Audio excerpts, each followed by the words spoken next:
Celeb Savant is a career retrospective type interview focusing on singers, actors, and industry experts. Join Barrett Edelstein now as he dives into the entertainment world.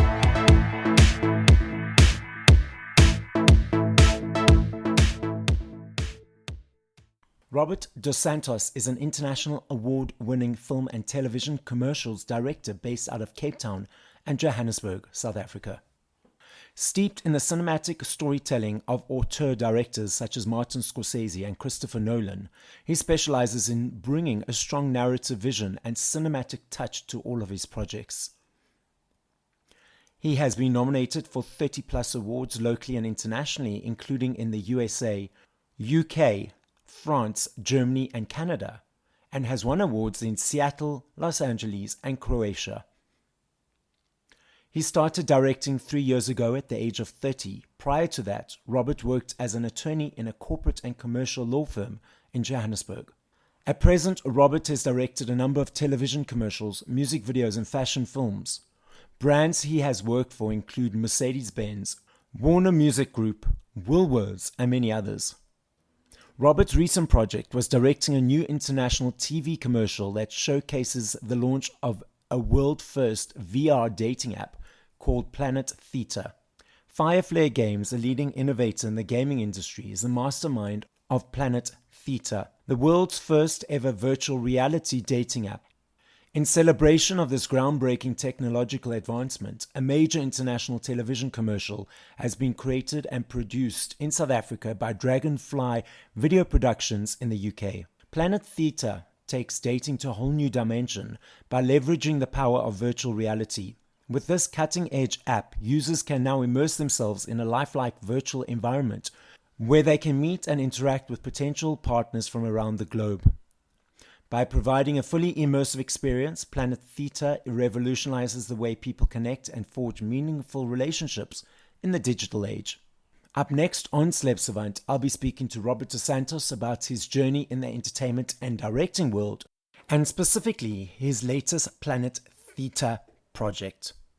Up next on Celeb Savant, we've got Robert dos Santos. Where do we find you in the world, and how are you doing? I am currently in Cape Town.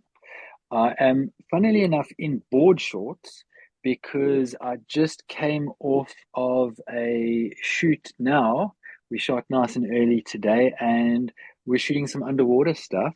Oh, wow. And to make sure that the actors felt that they weren't the only ones having to be cold in the Cape Town water and wind. Was it in the sea? Funnily enough, it was not in the sea. It was on a very lovely pool on top of the Silo Hotel, on top of the Zatzmacher.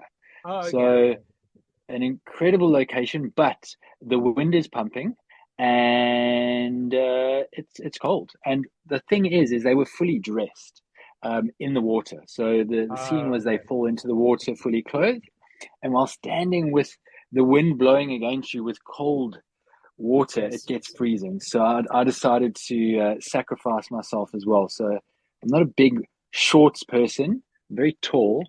I look a bit funny with shorts on, but I decided I'm going to go in with them. So I'm wearing some shorts right now. So that is where you find me.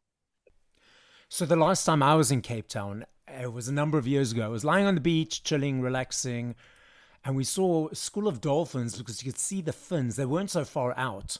So I decided, cool, I've always wanted to swim with a school of dolphins. So I thought, let me just try and swim to where they are and just play with them. I got to my knees or thighs and my legs were numb from the cold. So I thought, you know what? I can't deal with it. So I ran back to the beach, to the sand, and I thought, I can't deal with this cold.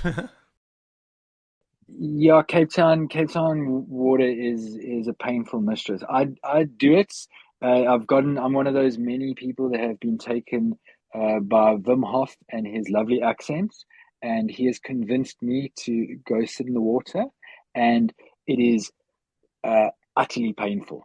I don't think you do it for being in the water. You do it for the way you feel afterwards, because you're like, thank God I'm no longer dying. And now I can maybe have a good day, because I've had a very terrible 5 minutes in the water. It can only be easier from now. So I know that too well. Okay, now let's rewind. So, at what age did you decide, cool, you want to be in the entertainment space, creating, producing, directing? And how did that journey accumulate to where we are today? So, at the very ripe young age of about 7, I decided I wanted to be a poet. That's what I was going to do, and I was going to do poetry. And I felt that within my being. That was the world for me, and that's what I was going to do. But the world outside doesn't like that. It doesn't like the thought of a kid wanting to be a poet. You've got to have something practical. You've got to do something good. And essentially, what you see, and Rick Rubin has a great quote with it, and it's basically the world is doing everything it can to stop you from being an artist and stop you from making it. It wants you to be a worker bee, it wants you to be a worker ant, and it wants you to be part of the system.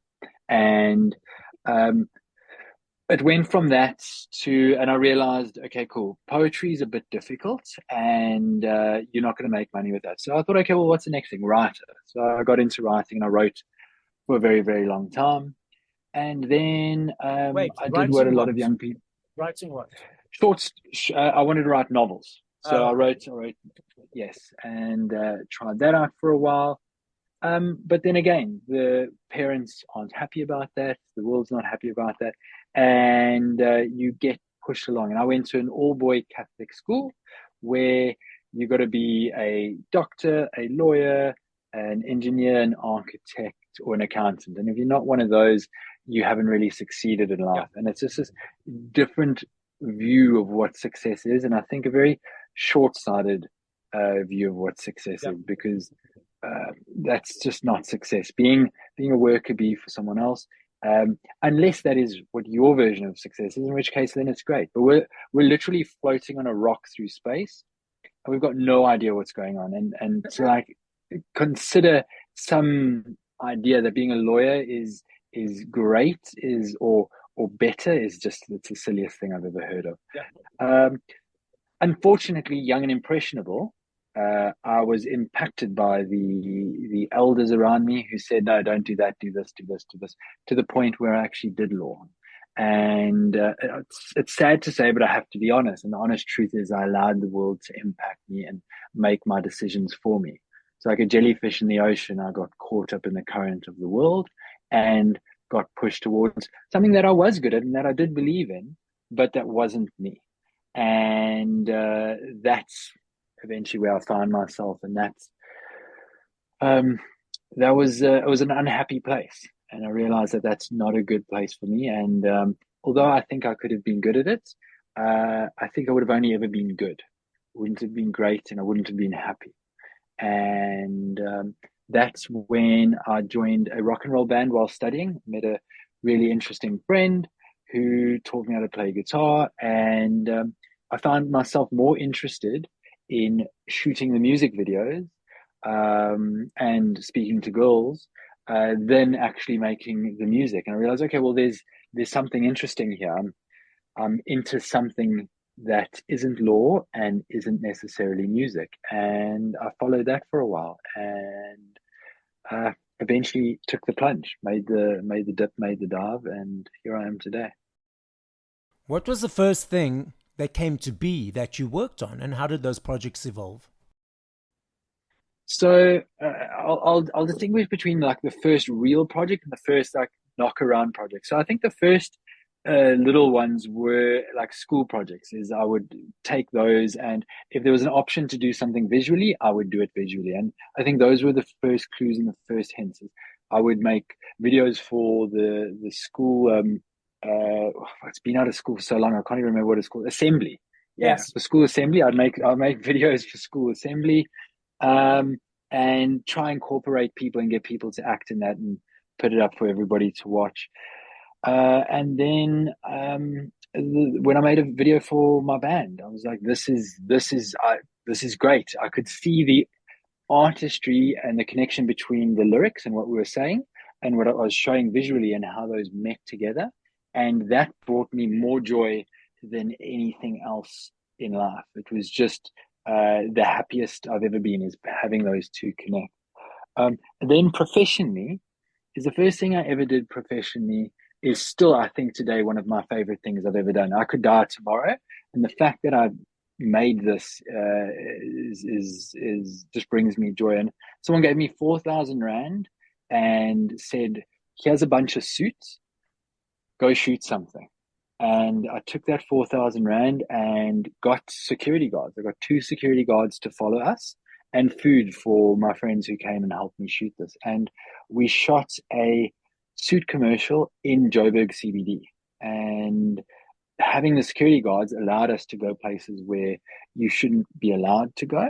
Um, and we shot at times where the authorities were not there, so they couldn't tell us not to shoot there. We shot over Nelson Mandela Bridge and in Mabeneng. And what I did to make this different is I had the guy or in a suit on a skateboard, because that to me was the contrast of being a lawyer, was that you can still be a rebel but look good, or you can still be part of the greater system but pull a middle finger to it. And that was the connection there. And that was the first thing I ever did properly. I had 4,000 rand, and that set me on the path, because I was just testing the waters. I was like, can I do this? And fortunately, that one, it was a short film. It was an ad slash short film, short fashion film. And we got into, I think, an award locally and then two awards internationally. And that's kind of said to me, oh, okay, well, look, if this is my first go, maybe there's something here. Yes. And that one award locally put me in touch with people who put me in touch with people. And eventually I got a Mercedes commercial out of that. And that all stemmed from just taking 4,000 rand, a bunch of friends, and literally running through the streets and just shooting whatever I could. Obviously, there's the stuff that you collaborate on, for example, the commercials that you get briefed on. And then you got the projects that come from your brain that you create, for example, like that skateboarding short film you spoke of. So when you are creating something from your brain, a production, a creativity, a direction, a project, compared to when you are creating something for a brand that you're briefed on, how do you approach those projects differently? Do you approach them differently, or do you approach them the same? It's the same. It's funny enough, it's the same. Okay. If you get briefed on something, you have to bring yourself to it, Yeah. and it has to be yours. Otherwise, you might as well just still be a lawyer. You might as well still be doing that, because you're not actually bringing yourself to it. And I think that's what you bring to the table. Someone's asking you to cookie cutter and go make something. There's plenty of other people who can do that, or probably someone who can make what you're looking to make, and ask them. I think the idea is to everything's a collaboration, and that's the most beautiful and the most painful thing about making moving images. Poetry, fantastic. Still to this day, wish I was a poet. It's the best thing ever. You sit alone, and all you need, you don't even need a paper and pen. You can do it in your head, and you've got it. You can write it down, put it out into the world, and all is good. When it comes to moving images, you need, it's never ending. The equipment that you need, the people you need around you. So at the end of the day, what you need to do is divorce yourself from the idea that this is entirely yours, and understand that most of these ideas are coming from somewhere else, and you're just fortunate enough to be a conduit and to assist the creation of it. And being an essential part of the team and seeing yourself as part of that team makes it very, very easy. Because if someone comes to you with an idea, you're like, okay, what is your goal? What does success look like to you? How do we make that happen?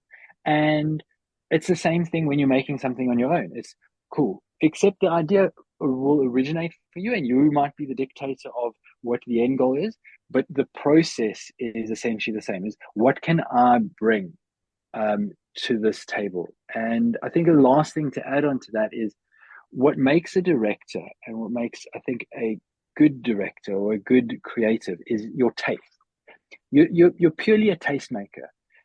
There's all the fluff and all the things that go around it, but at the end of the day, it comes down to what is your taste? What is the music you listen to? What is the sounds that you like? What are the movements you like? And it's about being confident enough in your taste to say that I'm going to view it through this lens, and that lens is your taste, and you make it in that fashion. And that's essentially what you're doing. When you're collaborating with a brand and they give you a brief, is that sometimes a little bit easier to work on compared to creating from scratch? Because you've got sort of an outline to work from the brief, compared to starting from scratch and having sort of a blank slate, or not necessarily? So I think they both come with their pros and cons. Is yes, you're bang on the money. Is you've at least got a starting point, and you've got four walls in which to play in, so to speak, and that's actually quite liberating when you know that this is the little place you got to play in. You're like, okay, well, how do we find creative ways in that? What's the negative side of that can be is sometimes it can be dictatorial, and it's like, this is what we need to have, so we need to have it, and that can be difficult. Then on the other spectrum is when you're in your own mind and going on in your own mind and writing a screenplay, is there are no limits, and that's both the benefit and the drawback. It's a scary place to be sometimes, to have no limits, because someone needs to be able to say stop, and if you're both the pusher and the puller, it's a difficult task. Does that sometimes lead to procrastination? Maybe not for you, but possibly for others. Yeah, possibly for others. For myself, fortunately not. It leads to extraordinary amounts of frustration, Yes. to self-loathing, and then to epiphanies and adoration, self-adoration, and then you rinse and repeat the process all over again when you realize that idea was actually dumb. And it's this complete up and down of thinking you are a genius and you're writing the Oscar speech in your head, to literally saying, why did I ever take off those cork robes? I am an idiot. I am a failure to humanity. Someone, where's my mother? I need to hold on to you. And that's the devil's dance that you do on a daily. Everyone in the world has a different perception and definition of the word dumb. And what might be dumb in your eyes might be exceptional and brilliant to 5 million people out there. So how do you take yourself out of the equation and think to yourself, okay, cool, maybe this is just my negative brain, negative talk, the parrot on the shoulder that puts me down, sort of inverted commas, compared to it actually not being that great, if it makes sense what I'm trying to say. Yeah, that makes perfect sense. So I think you've touched on the single most important thing you can have other than taste, and it goes hand in hand with taste, and that is the ability to self-critique in an effective manner. And some people have it and some people don't. And that's why you can see incredible directors make absolute garbage, because there was no one there to check them, because they've reached a point where there is no checks and balances, and they don't have that self-critique factor, which some directors have in bundles, which is why they make good things. It's not just because they're a good director. It's because they've got that X factor, which is the ability to self-critique. I think I'm very fortunate in, by doing law, is for a while I was a bit sad about that. I did law. I thought it was a waste of time. But what you get taught in law is that there's many sides to the story, but to simplify it, there's three sides to the story. There's their side, there's your side, and there's what the judge sees. And you need to be able to put yourself in the opposition's shoes, to look at your own argument and say, this is a poor argument, or this is where the weakness is. Then you need to actually be able to put yourself in the judge's shoes and say, if I'm looking at both of these, where does it weigh up? And that gets drilled into our heads, and it becomes a double think or a triple think, a way of which you just have to constantly. And fortunately, you're constantly criticizing, hopefully in a healthy way, your own work, and saying, this isn't good enough, this doesn't match the taste, this falls within my taste bracket, or it doesn't. And if it doesn't, you smack it out. So I'm intrigued about this latest project that you worked on, this VR dating app. So I'd like to hear more, but as a point of discussion, I tried those VR goggles once a while ago. I had them on for about 30, 40 seconds. I felt so sick afterwards. I thought I was going to vomit. I thought I was going to faint. I actually felt so ill that I've like never want to try them again. But maybe that has something to do with my brain. Here's the bottom line is our brains were made to find berries and find a cave.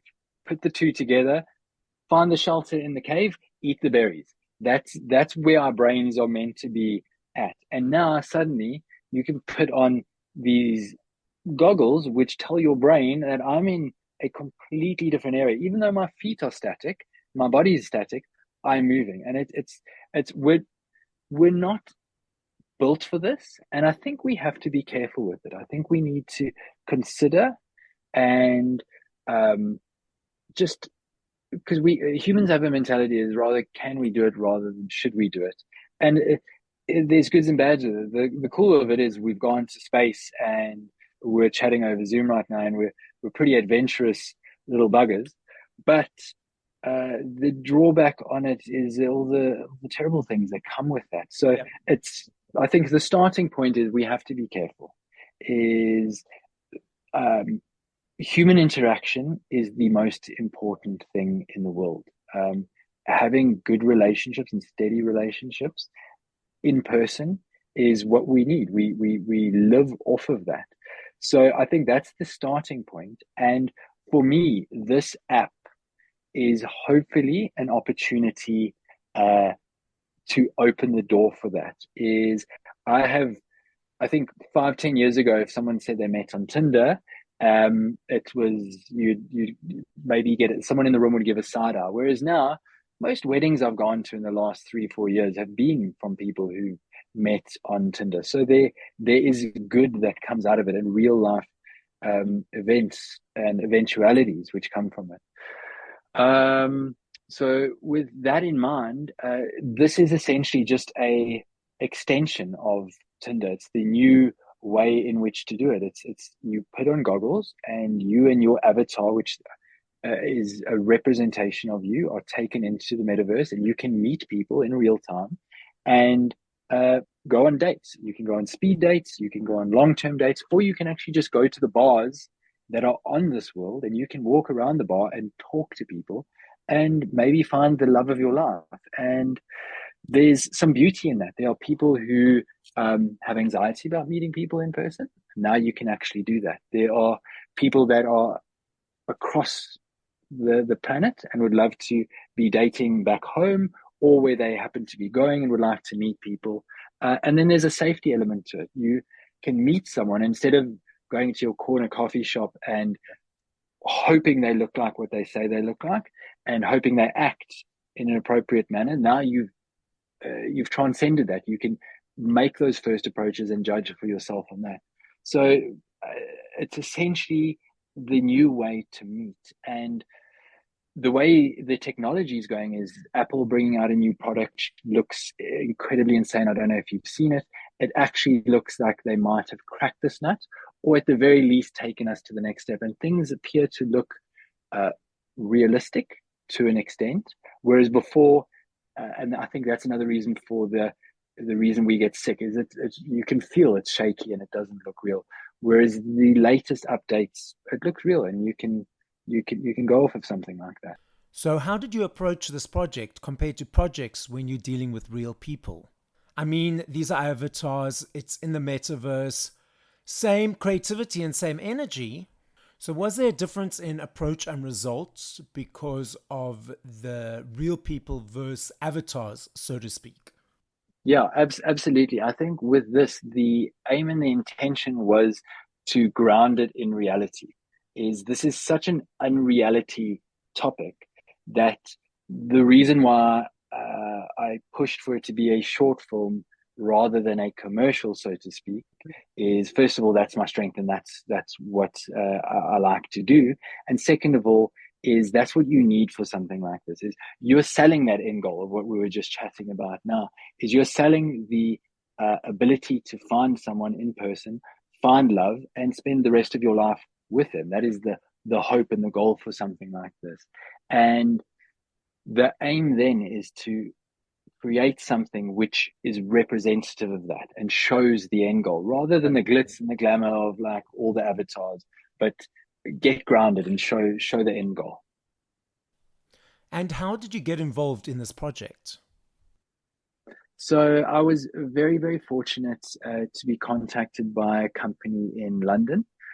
So Planet Theta, the creators, or Firefly Flare Games, the creators of Planet Theta, they're based in Los Angeles and San Francisco, and they got in touch with Dragonfly in the UK, and Dragonfly reached out to me. They've seen my work, and they said, "Look, we think you're the right guy for this. We would like you to join us in pitching this to clients." They'd already had the initial concept, which was a couple who on their birthday opened up a box and looked back on their life of how they met. So that was the starting point. It was Dan Walsh and Charlie Southall from Dragonfly, lovely, lovely guys. We're now working a lot more together, but this was our first project. And they reached out and said, "Hey, join us on this. Let's get involved." What's next in the pipeline? A few things. So I think most importantly, and the biggest thing is I've been doing all of this with the intention of making films. Is the great thing of doing commercials is they have a short turnaround. I've helped produce films. Yes. They are very weighty, very expensive, and very long and very heartbreaking. And you need to be prepared for that. And coming straight out of law, while I could help produce with my lawyer background, wanting to make a movie is a totally different thing. So shooting commercials is beautiful. You get great gear, you get great people, and you can treat it as if it's a film. And you learn all the skills. You learn everything from editing to wardrobe to makeup and what lenses to use.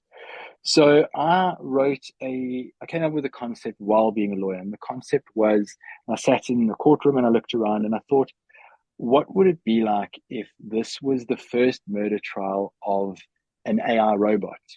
And we put an AI robot on the stand. So I wrote a screenplay which is based on the first murder trial of the first AI android to commit murder.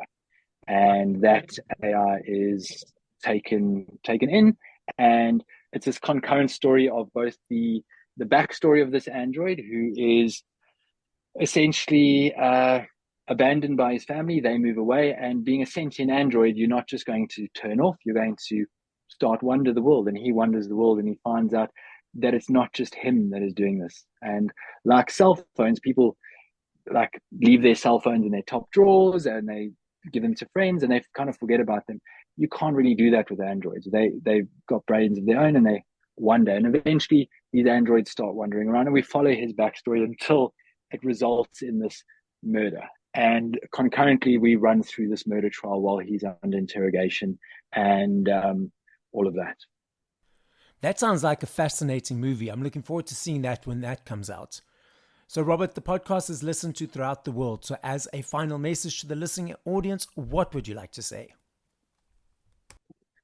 Do what you fucking want and don't listen to fucking anybody else. No matter what they say, don't give a fuck. Do exactly what you've got to do.